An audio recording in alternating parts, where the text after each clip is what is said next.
Yep, the gloves are on, just strapping my Velcro into place. My headband is fixed and I'm ready for a fight with Matthew Vaughn because quite clearly the man has lost his mind. What on earth was Argylle all about? It is quite possibly the worst film of 2024. I'm willing to bet that Rachel Zegler and her remake of Snow White will be a darn sight more fun and better than this lurid concoction that I had to sit through at the IMAX today. And in fact, a couple of times I was nodding off and had to prop myself back again under my chin because nobody else was helping me in the process. What has happened to Matthew Vaughn? I thought this guy was a shining ray of light in cinema, but for some reason he's given us a rather self-indulgent, not even funny film called Argylle, where you think the lead star is Henry Cavill, but oopsie doopsie, that was just clickbait, ladies and gentlemen, because when you go inside the cinema, you'll be sorely disappointed because it's not the hero story, it's the hero story. That's right, the actual female lead action hero isn't Lipa, who, let's face it, is a lot more easier on the eye than Bryce Dallas Howard, because unfortunately, the latter takes center stage and tries to make us think she's the best thing since Arnold Schwarzenegger or Sylvester Stallone.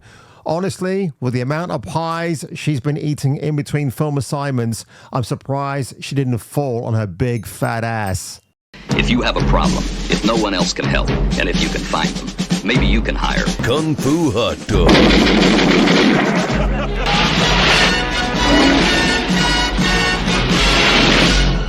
After watching Argylle today, I'm willing to put my reputation on the line by saying that Snow White film will be a lot better than the garbage I had to sit through today at the IMAX for over 2.5 hours.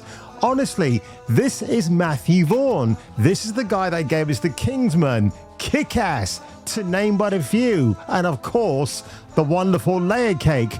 But for some bizarre reason, when Steve Jobs' company, Apple, hands you over a big budget and says, have carte blanche to do whatever you want, this is the dog shit he comes up with. And when you look at the ratings online, it's a 6.0 out of 10 on IMDb.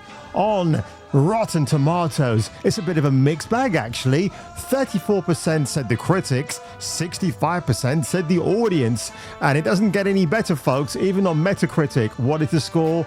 36. That is god awful. I think personally that is just being generous. And the other thing I didn't do about this film before I set out on my journey today to go and watch it with my friend is that I didn't check the BBFC rating. Had I known it was a 12 certificate, I think the alarm bells would have been going off even more. Even in my trailer reaction, which you should go and watch, what did I say afterwards? It looks like a good trailer, but there's a lack of Henry Cavill in it. For God's sake, the man is in the center of the poster, meaning he should be the star of the film. Now, I will preface this review by telling you the following. I'm going to be dropping spoilers galore in this review because if I don't actually highlight my problems with this film, you're going to be left thinking, huh? What's this guy talking about? So without further warning, I'm going to count to 1 from backwards 5, and then you have been warned I will be dropping spoilers. 5, 4, 3, 2, 1. So Bryce Dallas Howard, not exactly a name that elicits an erection from yours truly, or even an A-list actress. Yes, she is the daughter of the great Ron Howard, but I will say in some respects that the apple may have strayed farther from the tree than easily conceived. And I will say this much about the appearance of Miss Howard. That woman has been eating a lot of pies in between film shoots because by golly, you need a wheelbarrow to move this woman around. Now, her size I do call out for a very specific and ludicrous reason. So she plays Ellie Conway, this supposed real-life writer who makes up spy novels, and she's working on her 6th one in the movie. So to get the idea, basically we go into the mind of Miss Conway. So anything is up for taking liberties with. Now, the character of Argylle, as played by Henry Cavill, it says so on IMDb, we don't really get him in the film for 5 minutes. I mean, Jeremy Jones said that's the amount of time that he was in the film for. I would actually say, I'll be more generous than that, Jeremy. 10 minutes. That's all you get for your Henry Cavill thirsting. So beware, ladies and gentlemen, if you're going into this movie expecting tons of Henry, you'll be sorely mistaken. And what happens, his scenes are interchangeable with Sam Rockwell, who's the actual spy in the novel. But for some reason, when Ellie Conway's in trouble, she keeps picturing Henry Cavill instead. And I'll say, with these fleeting moments that we see of him in action, he's very good, as you'd expect him to be. At some point, I did think to myself, this could easily have been an Elseworld James Bond story. But for some reason, the plot doesn't think of that. Matthew Vaughn doesn't think about that. And again, when Apple is waving money in front of your face, why would you come up with an original idea? And I think the guy who wrote it is Jason Fuchs, or in his case, Jason Fox, because he certainly made a mess of this for sure. And the plot gets very convoluted, very head-scratching, a bit cringeworthy. Now we get this awful CGI cat who for some reason must have taken a leaf out of the first Captain Marvel film, because he ends up helping to defeat the main bad guy, as played by Bryan Cranston, by scratching his retinas out, which is a bit absurd. And oh God almighty, the cast list of this film, I just wonder if these actors and actresses were in desperate need to be here, because Dua Lipa, but I don't hear people talking about her. Yes, she's hot as F, and she's pretty good. In fact, I could even see her for a few fleeting moments as being a 007 girl. And when we do get her, she's great, and then she kind of waltzes off the screen. And then we're left with Bryce Dallas Howard and Sam Rockwell. And I will say they did overstay their welcome in this movie, because I would say 80% of this film is taken up with the two of them and their very frustrating antics. Sam Rockwell is a great actor. Give him anything and he makes a complete meal of it, but I say that in a very good way, not in a bad one. Bryce Dallas Howard, when she's good in this film, is when she's being the ditzy author who's just making up things on the fly. And oh boy, shall we get to the third act? Because this, for me, is where the film falls flat on its face. This is where all that Apple money's budget was actually blown. So by the third act now, Anita Sarkeesian likes to come out with these so-called video gaming tropes, which is what made her infamous in the first place. But in this case, they're taking the trope of the self-insert from the author to a new degree of absolute cringe. So I heard this banter last night on a live stream I was watching, where people were talking about Bryce Dallas Howard's alter ego in the movie, because as it turns out, she's not just a writer, she's actually a spy. And when we see her dossier, she actually has a slimmed down CGI face, which is a little bit strange. Are we fat shaming here, Matthew Vaughn? And then we see her in a low cut dress that really, it's like looking at mutton dressed as lamb. I am sorry, Bryce Dallas Howard fans, but that's exactly how I'm seeing it. Now, we are expected to believe that Miss Howard, in that slinky yellow dress, I mean, what a lurid color to begin with, can ice skate on an oil slick.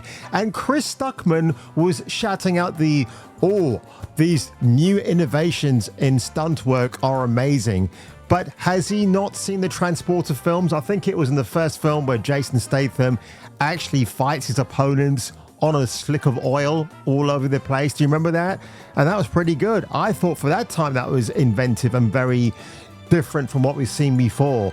But then, of course, the absurdity, the CGI madness just goes from bad to even worse because they speed up the camera so you can't really tell that it's not Bryce Dallas Howard ice skating on makeshift knives stuck into his shoes as ice skates. It's really absolutely bizarre. And even worse, there's a scene where we see different colored smoke coming out of a door, and it's Miss Howard and Sam Rockwell who are killing off the bad guys. But the scene is so badly executed, and even worse, we have got the Snow Patrol song Run, sung by, or should I say ruined by, Leona Lewis. What is it with Matthew Vaughn using a lot of pop songs, especially when you get a good pop song like that, but you get a female singer to ruin it into oblivion? It's the same thing with Black Widow when they had Smells Like Teen Spirit by Nirvana ruined by a female vocalist. I mean, that's going to be the new thing in Hollywood now, isn't it? Let's take an established male song and ruin it with a female version instead. And quite honestly, this movie, by the end of it, was just, it had gotten to the stage where I wanted to blow my own brains out with a Magnum 44. In fact, the gentleman who was occupying my seat when I got to the IMAX and graciously stood up and let me have my booked seat, leant over to me afterwards and said, "What did you think of the film?" And I just said to him, "I didn't like none of it. It was awful." And he said, "Yeah, I agree with you." I mean, this film is so badly edited, it made me want to go back and watch Kick-Ass, a classic Matthew Vaughn film right there and then. And The Man from U.N.C.L.E., as directed by Guy Ritchie, because honestly, say what you like about Armie Hammer in that movie, but I thought he and Cavill had a terrific chemistry together. And I wanted to see an essence of that in this movie, but Argylle just fell flat on his face. It is the worst movie I've seen of 2024. And it's only February the 3rd, folks. I mean, if that's not telling you something, I don't know what will. And yes, I'm putting my reputation on the line by declaring that, because honestly, I'm willing to bet right now that Rachel Zegler and her ill-fated Snow White movie, the live-action version of, will be a lot better than what I just had to sit through today, because quite clearly my hemorrhoids are now getting hemorrhoids themselves. So on that one, ladies and gentlemen, if you enjoyed this video today, leave a like below, smash that subscribe button, and if I were you and if you were me, you better come back for the next video.